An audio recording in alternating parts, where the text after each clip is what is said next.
नमस्कार, आप देख रहे हैं न्यूज़ वन इंडिया। मैं हूं आपके साथ राजेश कुमार। खबरें देवभूमि की। सीएम पुष्कर सिंह धामी का 3 दिवसीय दिल्ली दौरा है और इस दौरान कई उद्योगपतियों से वो मुलाकात करेंगे और उत्तराखंड ग्लोबल इन्वेस्टर समिट को लेकर चर्चा होगी। केंद्रीय ऊर्जा मंत्री समेत कई नेताओं से भी वो मुलाकात करेंगे और जाहिर है इन्वेस्टर समिट को कामयाब बनाने के लिए ये दिल्ली दौरा काफी अहम है। निवेशक कैसे ज्यादा से ज्यादा उत्तराखंड में निवेश करें, उनका भरोसा कैसे कायम किया जाए, इसको लेकर भी वो कई उद्योगपतियों से यहां पे मुलाकात करेंगे, कई केंद्रीय मंत्रियों से मिलेंगे। तो सीएम पुष्कर सिंह धामी का ये 3 दिवसीय दिल्ली दौरा। और पीयूष दिल्ली से हमारे संवाददाता इस खबर पे ज्यादा जानकारी के साथ। पीयूष, मुख्यमंत्री का 3 दिन का दिल्ली दौरा है, क्या कुछ खास रहने वाला है इन 3 दिनों में? बिल्कुल, अगर हम बात करें तो उत्तराखंड के मुख्यमंत्री पुष्कर सिंह धामी दिल्ली दौरे पर हैं और थोड़ी देर पहले ही वो दिल्ली पहुंचे हुए हैं। हालांकि वो अभी फिलहाल उत्तराखंड सदन में मौजूद नहीं है।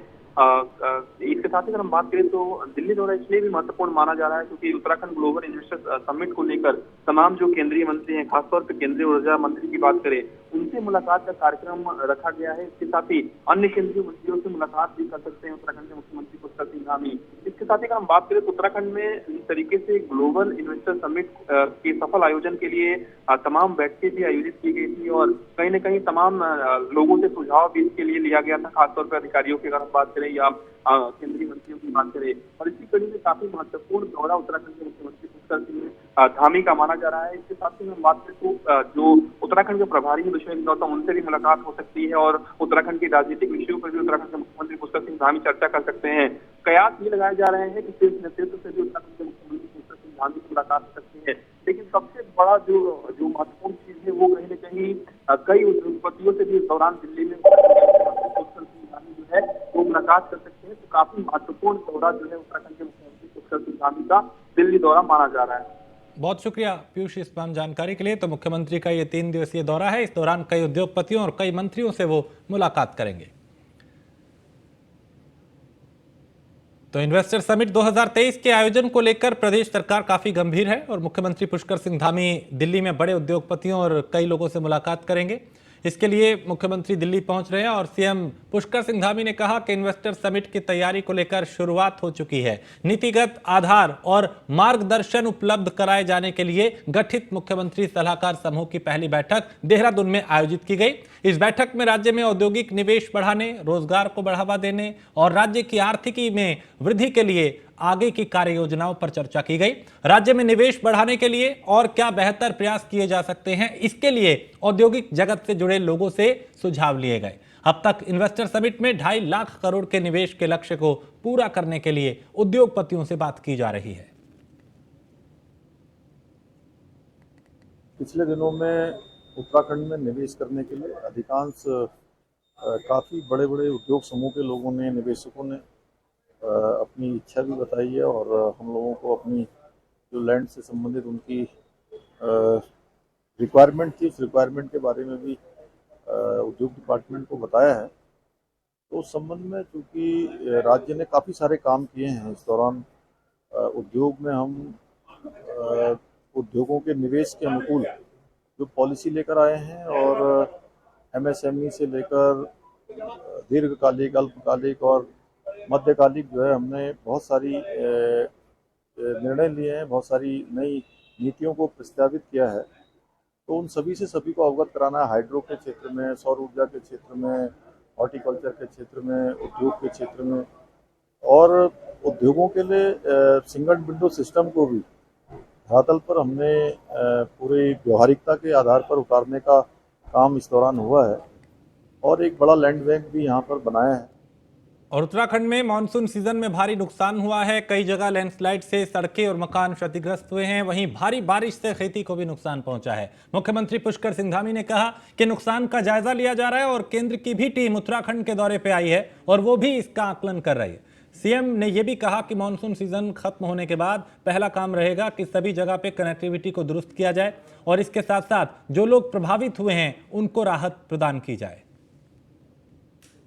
मानसून के कारण से काफ़ी नुकसान राज्य के अंदर हुआ है। सड़कें क्षतिग्रस्त हुई हैं, पुल क्षतिग्रस्त हुए हैं, भवनों को नुकसान हुआ है, कृषि की जो हमारी फसलें हैं उनको भी नुकसान हुआ है तो उन सभी के लिए चूंकि एक आकलन कर रहे हैं, एनडीएमए की टीम भी यहाँ आई है, तो हमारा प्रयास है कि ये मानसून समाप्त हो और मानसून के समाप्त होते ही सबसे पहले तो जो कनेक्टिविटी है, रोड हैं, सड़क हैं, पुल हैं, उन सभी को सामान्य करें। तो उसके लिए भी जो है बातें। और सचिवालय में मुख्यमंत्री पुष्कर सिंह धामी ने केंद्र पोषित योजनाओं की समीक्षा की, जिसमें कई विभागों के सचिव मौजूद रहे। मुख्यमंत्री का कहना है कि केंद्र पोषित योजनाओं के तहत 90% बजट जहां केंद्र सरकार देती है, वहीं 10% बजट प्रदेश सरकार खर्च करती है, जिसको लेकर उन्होंने विभागों की समीक्षा की। जिनमें केंद्र पोषित योजनाओं के तहत बजट मिलता है, सभी विभागों को उन्होंने तालमेल बनाकर बजट खर्च कर योजनाओं को धरातल पर उतारने के निर्देश दिए।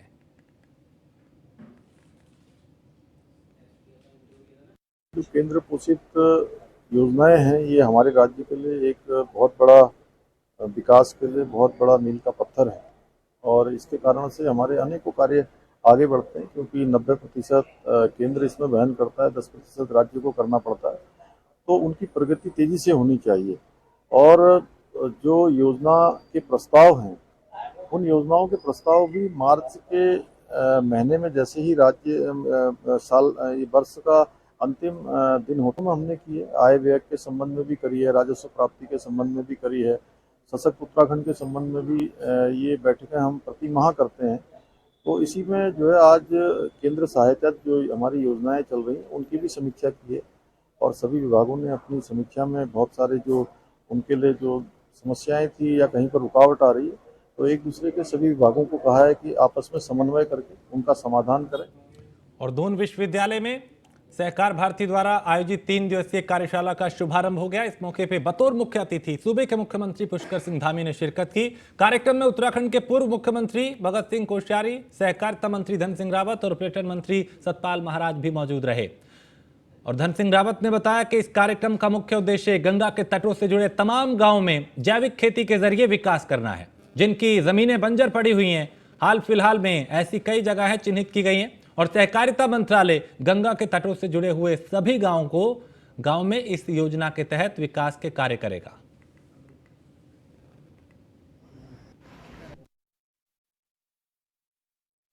इसका जो पूरा कॉन्सेप्ट है वो यह है कि जो गंगा के किनारे जितने भी हमारे गांव हैं, उन गांव में जो बंजर जमीन है वहाँ पे हम जैविक खेती करें और उसको कोऑपरेटिव मॉडल पे करें और इसका लोकल से लेके और वोकल तक एक बड़ा ब्रांड बनाया। तो इस पे पूरे राज्य में जो है हम लोग अभी प्रथम चरण में हम एक जिले में एक गाँव को चयन कर रहे हैं और बाद में यह है कि जब पूरा सिस्टम बन जाएगा तो पूरे गंगा के किनारे सारे गाँव को हम एक सहकार भारती का जो कार्यक्रम है मूल रूप से सहकारिता से जुड़ा है, लेकिन इसके साथ साथ एक समाज निर्माण के लिए, व्यक्ति से समाज और समाज से राष्ट्र निर्माण का जो उनका संकल्प है उसको लेके वो चले हैं। और इसीलिए इसमें स्कूल के बच्चों का, स्पेशली जो टीनेजर्स बच्चे हैं, उनकी बहुत सहभागिता इसमें दिखाई दे रही है। पूरे 13 डिस्ट्रिक्ट से बच्चे यहाँ आए और 3 दिन तक ये दून विश्वविद्यालय के परिसर में एक कार्यक्रम चलेगा, जिसमें पेंटिंग, पोस्टर, बहुत सारे ऐसे कार्यक्रम।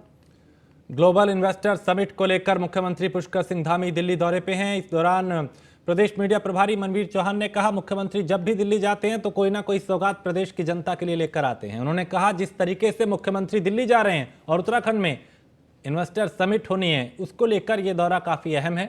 वहीं मुख्यमंत्री कई केंद्रीय मंत्रियों से मुलाकात कर सकते हैं, कई उद्योगपतियों से भी मिलेंगे और कोशिश ये कि कैसे ज्यादा से ज्यादा निवेश उत्तराखंड में आ सके।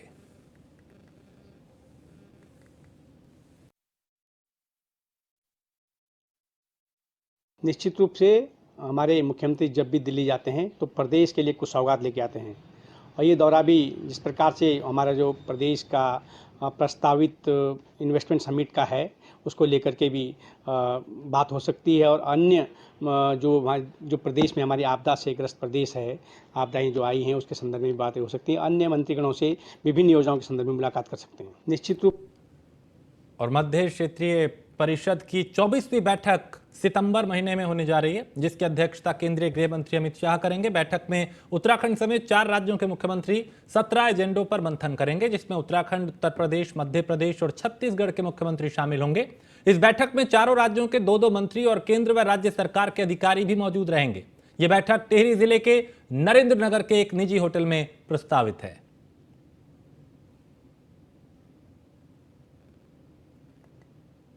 उत्तराखंड राज्य में मध्य क्षेत्र परिषद की एक महत्वपूर्ण बैठक होने वाली है। ये बैठक अपने देश के यशस्वी गृह मंत्री अमित शाह जी की अध्यक्षता में प्रस्तावित है और संभवतः सितंबर माह में होगी। इस बैठक में विभिन्न राज्यों के मुख्यमंत्री, उनके मंत्री, केंद्रीय मंत्री भी इस बैठक में पहुंचने वाले हैं और उत्तराखंड राज्य इस बैठक का आयोजन कर रहा है और अपने राज्य के मुख्यमंत्री पुष्कर सिंह धामी जी ने अधिकारियों को आवश्यक निर्देश भी दिए इस बैठक की तैयारी के लिए। इस बैठक में जो आपदा से नुकसान हुआ है, इस बैठक में जो विद्यालयों और शिक्षा पद्धति को कैसे हम और अधिक अच्छा सुधार करें, उनके लिए क्या हमको विशेष योजनाएं तैयार करनी है। इसी तरीके से जो हमारा चमोली जिले के थराली में गुरुवार 17 अगस्त देर रात को बादल फटने का मामला सामने आया। बादल फटने की वजह से आसोल घाटी में परमाणमती नदी में जल स्तर खतरे के निशान के ऊपर पहुंच गया था, जिस कारण पिंडर नदी भी उफान पर आ गई। बादल फटने के बाद 2 घरों में मलबा भी घुस आया और वहीं नदी के उफान पर आने से लोगों में काफी दहशत है। इसके बाद पुलिस प्रशासन की टीम भी अलर्ट हो गई है, जिसके बाद पुलिस प्रशासन की टीम ने लोगों को सुरक्षित स्थानों पर शिफ्ट होने को कहा।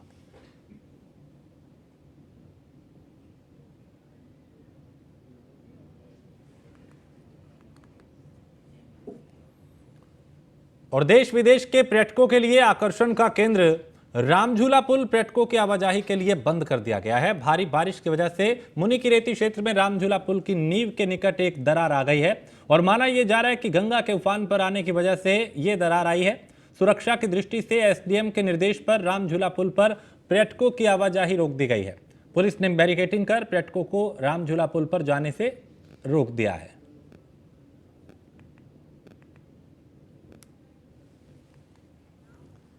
और विकासनगर विधानसभा के जाखन गांव में भूस्खलन से 10 मकान और 7 गौशालाएं क्षतिग्रस्त हो गई, साथ ही कुछ पशुओं को भी हानि पहुंची है, जिसके बाद जिलाधिकारी सोनिका सिंह ने मौके पर पहुंचकर निरीक्षण किया और अधिकारियों को जरूरी दिशा निर्देश दिए। जिलाधिकारी ने गांव खाली करा दिया है, ग्रामीणों को दूसरी जगह शिफ्ट करा दिया है और पहाड़ी से हुए भूस्खलन के कारण सड़क, मकान, खेत, गौशालाएं और स्कूल जिन्हें काफी नुकसान पहुंचा था।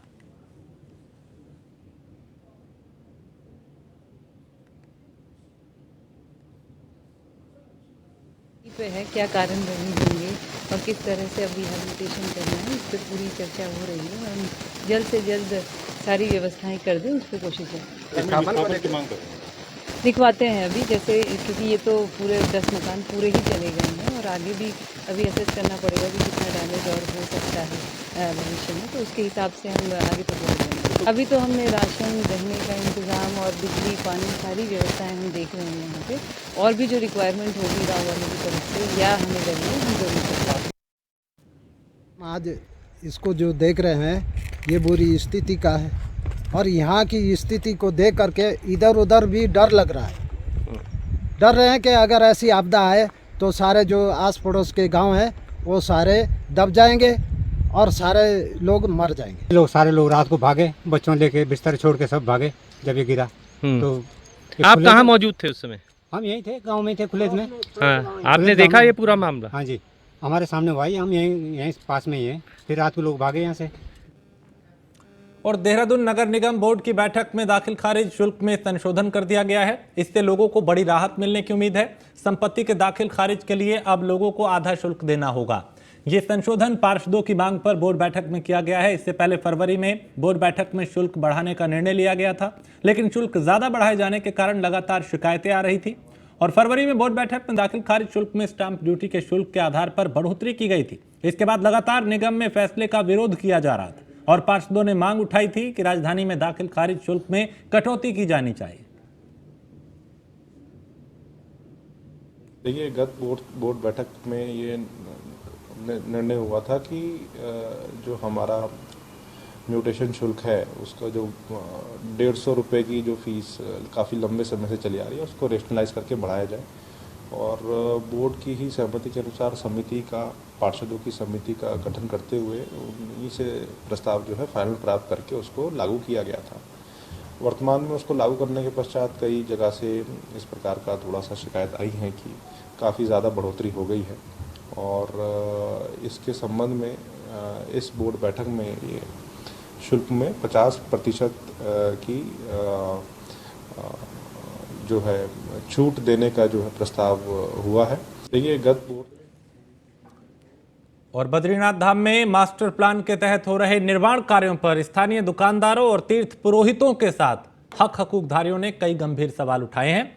लोगों ने प्रशासन के खिलाफ आंदोलन के तहत 1 महीने से अधिक समय से कार्मिक अनशन शुरू किया है, लेकिन अब तक उनके किसी मांग पर कोई ठोस कार्रवाई नहीं हुई। इससे काफी गुस्सा भी है, नाराजगी भी है। कांग्रेस उपाध्यक्ष मथुरा दत्त जोशी का कहना है कि बद्रीनाथ धाम के पुरोहित और हक हकूकधारी लंबे समय से सरकार का विरोध कर रहे हैं, क्योंकि स्थानीय निवासियों को बिना कोई नोटिस दिए वहां से हटाया जा रहा है। कांग्रेस उपाध्यक्ष ने बताया कि धर्म के नाम पर राजनीति करने वाली बीजेपी धर्मनगरी में आजीविका चलाने वाले लोगों को उजाड़ने का काम कर रही है।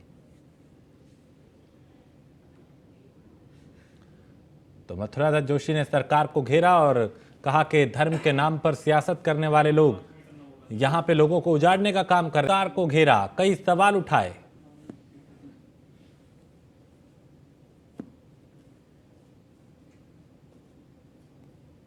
बहुत ही दुर्भाग्यपूर्ण बात है, जिनके हितों के लिए चाहे बद्रीनाथ हो चाहे केदारनाथ हो, आप नई तरीके से बसाने की बात कर रहे हो। आज उन्हीं के हितों पर इस सरकार ने कुठाराघात किया है और पंडा पुरोहित बद्रीनाथ में कृमिक अनशन में थे और आज 4 दिन से आमरण अनशन में बैठे हैं, लेकिन सरकार उनकी तरफ ध्यान नहीं दे रही है।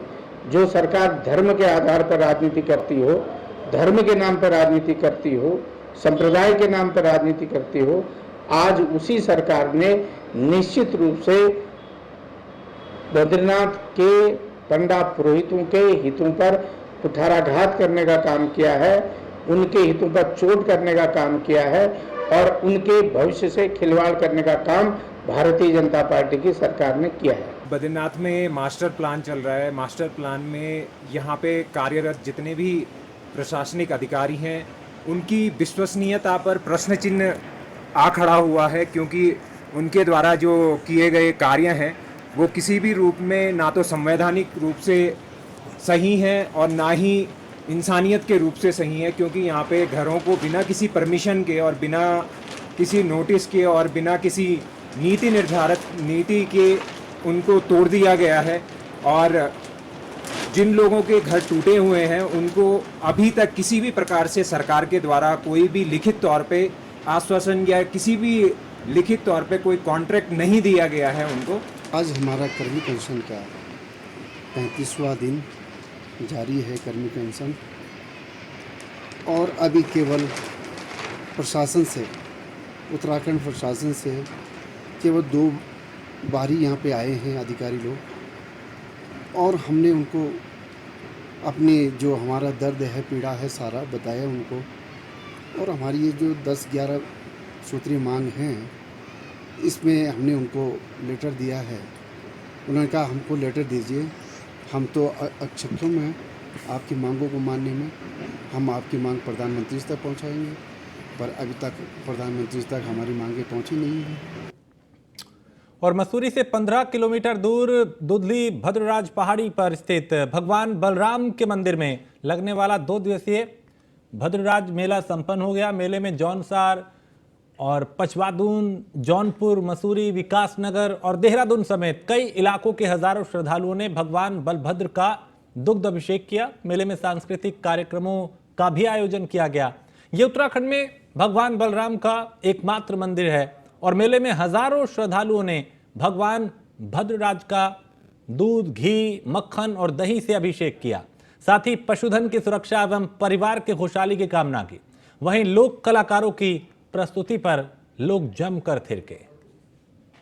तो 2 दिवसीय भद्रराज मेले का समापन हो गया। हजारों की संख्या में श्रद्धालु यहां पे पहुंचे, दुग्ध अभिषेक किया, आस्था का सैलाब यहां पे देखा गया और श्रद्धालुओं ने भगवान भद्रराज के दर्शन किए, पूजन किया।